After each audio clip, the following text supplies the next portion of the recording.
Wouh, ok, let's go, j'ai l'air super énergétique, tout le contraire malheureusement intérieurement. Pourquoi? Parce que je viens de me réveiller il y a exactement 2 heures de cela. Je tourne à 9 heures, qui fait sa personne? Moi? Oui, totalement. Mais je suis content de vous retrouver aujourd'hui pour, encore une fois, une histoire.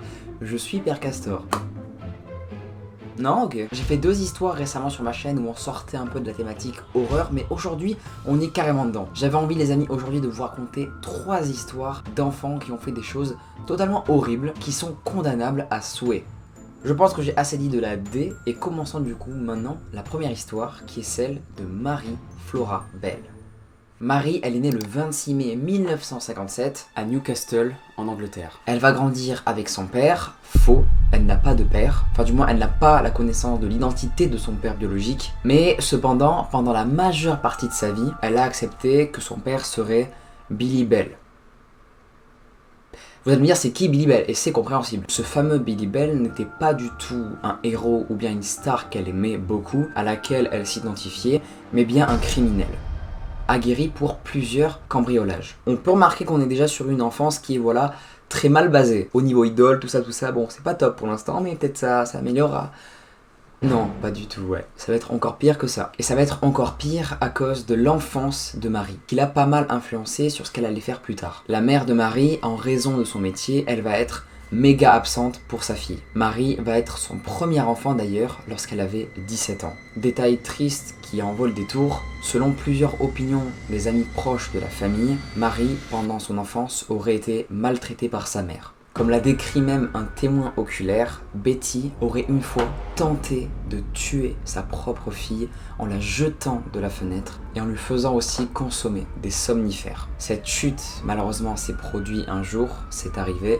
Sa mère l'a jetée de la fenêtre et a provoqué du coup chez elle pas mal de lésions cérébrales. Et pour aller encore dans le plus sombre, à l'âge de 4 ans, Mary, elle va se faire agresser sexuellement par les clients de sa mère. Les clients de sa mère qui étaient des fans de prostituées. Car oui, sa mère était une prostituée. Elle était obligée de faire ce métier pour survivre et nourrir sa fille, qu'elle maltraitait. Donc un peu con, ouais, c'est totalement contradictoire de fou. Cependant, ça n'a jamais été précisé concrètement que ce qu'elle va faire par la suite d'horrible était dû à la chute et aux abus qu'elle avait subis d'affreux. Personnellement, je pense que tout ça est lié parce qu'on va apprendre que la zone préfrontale de son cerveau a été très endommagée. Toute la zone qui était liée aux activités contrôlées à la prise de décision était très endommagée. C'est pourquoi je pense qu'il y a un petit peu un lien. Mais on y reviendra plus tard. Parce que maintenant, on va en venir à l'élément qui a bouleversé une famille et qui a traumatisé pas mal de personnes à cause d'une simple enfant. Le 25 mai 1968, Mary Bell a étouffé un garçon de 4 ans du nom de Martin Brown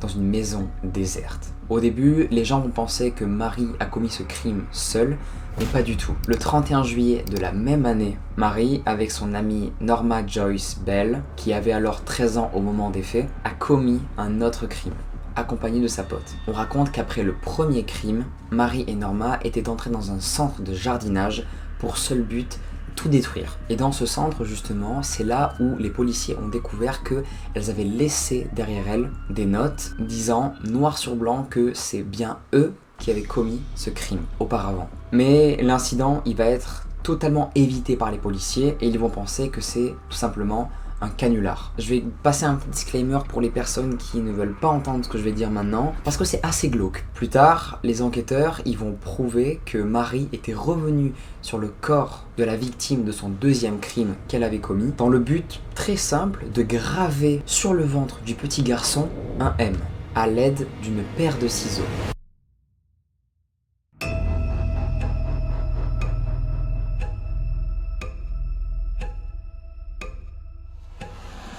Le 17 décembre 1968, le verdict final de l'affaire va être annoncé à la cour d'assises de Newcastle et c'est à ce moment où Mary et Norma vont être déclarées coupables d'homicide involontaire. Et c'est à ce moment précis où Norma et Mary Bell vont être reconnues coupables pour homicide involontaire. Involontaire pour la simple et bonne raison que les psychiatres qui ont été appelés par le tribunal ont constaté très vite que Mary avait un gros souci mental et qu'elle avait pas mal de symptômes de psychopathie. La peine de Marie va être allégée à cause de ses déficiences mentales. Elle a été même présentée comme étant un risque très grave pour les enfants, qui a donc décidé par la suite de la condamner à 12 ans de prison. Et souvenez-vous de sa mère, qui elle avait des problèmes de fric un peu. Elle a décidé de raconter l'histoire de sa fille pour se faire de la moula.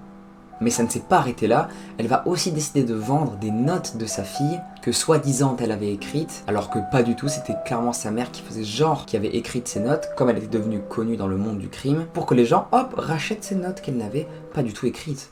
Vraie femme d'affaires la daronne, on est sur une waouh. Elon Musk, pas du tout ça le terme. Et finissons-en avec cette histoire. En 1976, Marie elle va être transférée dans un établissement, et pas n'importe lequel. Ce lieu était destiné pour les jeunes contrevenants à la prison. Un an plus tard, Marie va tenter un petit truc, c'est de s'échapper littéralement de cet établissement qui l'avait accueilli pour la soigner. Bien évidemment, cette histoire a fait la une des journaux, et elle a donc perdu tous ses avantages qu'elle avait en prison pendant 28 jours. Mais elle va quand même finir par être libérée en 1980 à l'âge de 23 ans. Elle n'a pas eu d'adolescence, vraiment. Elle a fait toute son adolescence en prison. C'est normal en vrai, parce qu'elle a tué des gens.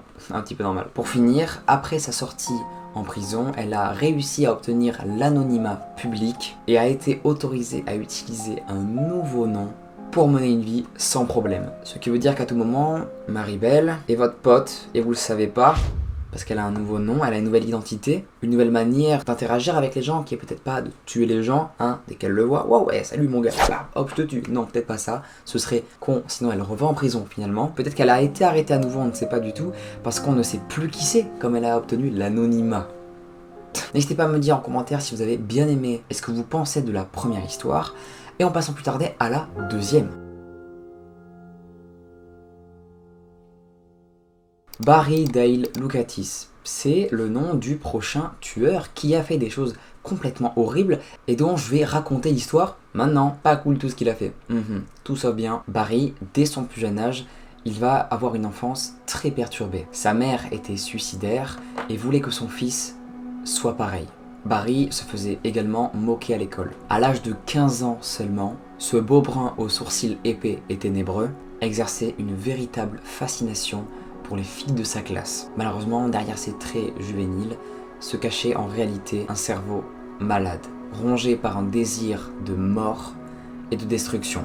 Et dites-vous que personne n'a rien vu venir. En réalité, personne ne pouvait prévoir que Barry, après toute sa souffrance psychologique, qu'il allait passer à l'acte. Nous sommes le 2 février 1996 et Barry va se rendre à son collège à pied. La frontière Middle School de Moses Lake, dans l'état de Washington, c'est l'établissement tout à fait classique où il était, comme on en retrouve des milliers d'autres aux États-Unis. Mais ce jour-là, Barry il va opter pour un accoutrement très spécial, qui n'était pas du tout adapté à l'événement. Il va arriver déguisé en cow-boy. Le plus préoccupant dans tout ça, c'est que Barry, ce jour-là, il était armé de 3 armes à feu. Il avait sur lui un fusil de chasse, un 357 Magnum et un pistolet semi-automatique de calibre 25. Sans oublier les 78 munitions qu'il avait dans sa veste de cow-boy. Les précisions sont maintenant terminées, venons-en maintenant à l'acte d'horrible qu'il a commis. Les cours à peine commencés que Lukatis,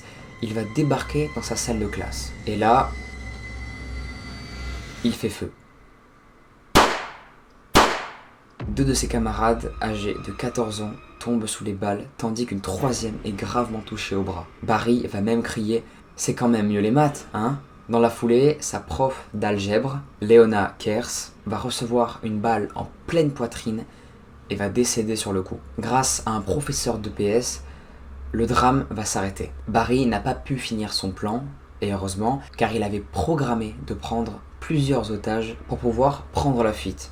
Comme toutes les personnes dans cette vidéo, il va purger de la prison, pas mal, mais je trouve cette phase pas trop intéressante, du coup j'ai décidé de la supprimer, et j'ai envie de vous faire part de ma théorie. Pourquoi il a fait ça? Et bien moi je pense qu'on est encore sur ce truc là de son enfance qui l'a fait faire ce qu'il a fait à son école. Il a été harcelé, torturé psychologiquement par sa mère, et je pense que c'est ça qui lui a fait faire ces choses horribles. On a même retrouvé des informations sur la mère, comme quoi elle aurait prévu à la Saint-Valentin de se suicider pour demander à son fils aussi de le faire.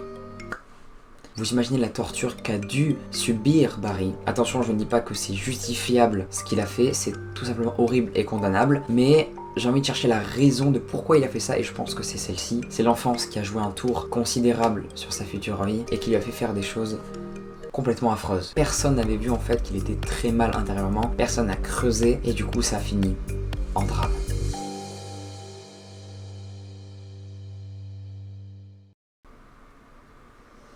C'est carrément irrespectueux, pardon, j'étais sur mon téléphone, Ouais, on est sur de l'irrespect total à ce niveau-là. On passe à la troisième histoire de cette vidéo, la troisième, je l'ai dit 2 fois, c'est irrespectueux, pas du tout, en vrai, on est quand même sur l'irrespect assez convenable, voilà. Joshua Phillips, c'est la troisième personne et le troisième enfant tueur dont on va parler dans cette vidéo. Et je vais vous raconter son histoire tout de suite. Joshua Earl Patrick Phillips est né le 17 mars 1984 à Hallington, en Pennsylvanie. Encore une fois, lui a grandi dans une famille qui était pas vraiment saine. Son père, Steve, était un toxicomane qui le tourmentait, lui et sa mère. Pour contrebalancer ça, il y avait ses demi-frères, Daniel et Benji, qui eux étaient beaucoup plus sains pour lui. Joshua les aimait énormément, mais malheureusement, un jour, il ne va plus du tout les voir. En 1997, alors que les frères faisaient tout ensemble, tout va s'arrêter. Steve, le père toxicomane, et la mère de Joshua vont déménager en Floride, laissant derrière eux les 2 frères aînés pour emmener seulement qu'avec eux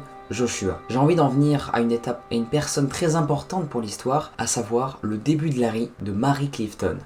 Vous allez comprendre qui c'est. Mary Clifton, elle est née le 17 juillet 1990 et va vivre une enfance des plus saines, contrairement à Joshua. Et pourquoi, vous allez me dire, je parle de Mary Clifton? Tout simplement parce que elle était dans la même ville où venaient de déménager Joshua et ses parents. Et comme ils étaient voisins, à plusieurs reprises, Joshua et Mary se mettaient à jouer ensemble. Pour l'instant, rien de bien méchant. Jusqu'à ce qu'il arrive un drame le 3 novembre 1998.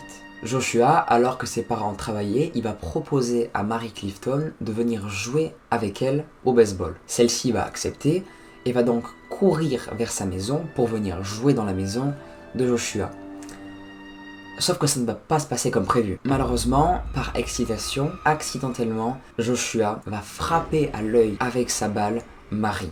Joshua n'a pas le réflexe d'appeler les pompiers ou même ses parents. Il va faire quelque chose d'absolument glauque. Effrayé par ce que vont dire ses parents de la situation, il va décider de traîner Mary Clifton, qui elle est en pleurs dans la maison, pour finir par l'étrangler et la frapper avec sa batte de baseball. Joshua, il ne va pas savoir quoi faire et il va donc décider de cacher le corps de Mary décédée sous son lit pour que ses parents ne découvrent pas l'horreur.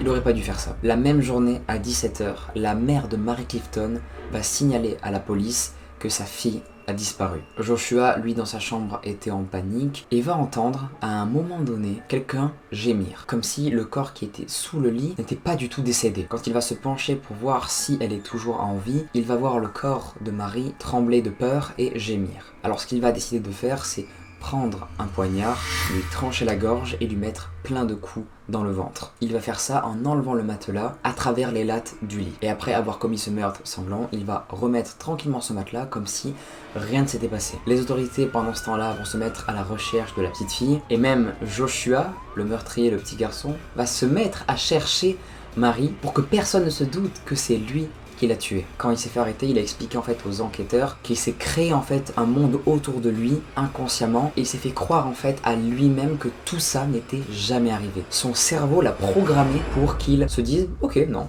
ok, cette fille a disparu mais ce n'est pas moi qui l'ai fait, j'ai rien fait.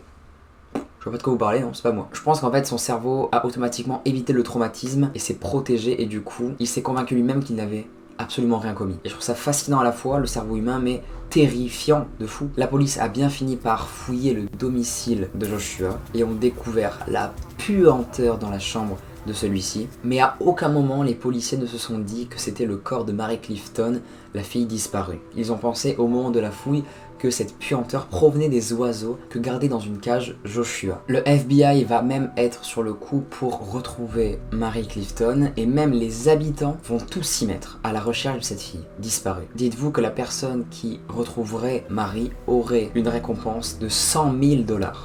Et c'est le mardi 10 novembre la même année que tout va se résoudre. Dunphy, l'un des parents de Joshua, va remarquer dans la chambre de Joshua, son fils, une tache humide inhabituelle qui ressemble fortement à une tache de sang.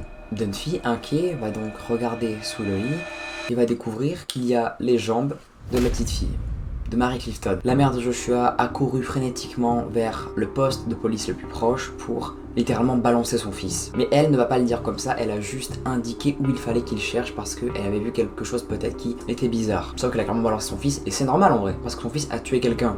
Normal de fou. Comme vous l'aurez sûrement deviné, Joshua va être arrêté par les autorités, ses parents bouleversés d'apprendre que leur fils a tué une fille de sang-froid, sans réfléchir, même si je pense... Alors, c'est très bizarre ce que je vais dire honnêtement, mais encore une fois, je suppose que tout ça est arrivé à cause d'un seul mouvement de panique de sa part. Son cerveau en fait lui a dit: si tu ne tues pas cette personne, si tu ne caches pas cette personne très vite, c'est toi qui vas te faire tuer par tes parents. En plus de ça, comme il était petit, c'était un enfant, il n'avait pas encore, je pense, cette construction là de se dire que peut-être que tuer un gars c'est pas forcément la meilleure des choses. Non non non, attention, faut pas faire ça du tout. Après on connaît pas trop le passé de ses parents, est-ce que ils étaient très horribles avec lui et donc c'est pourquoi il aurait tellement eu peur qu'il aurait fait ça pour cacher tout, pour ne pas se faire tuer, mais vraiment tuer pour le coup au sens premier degré du terme.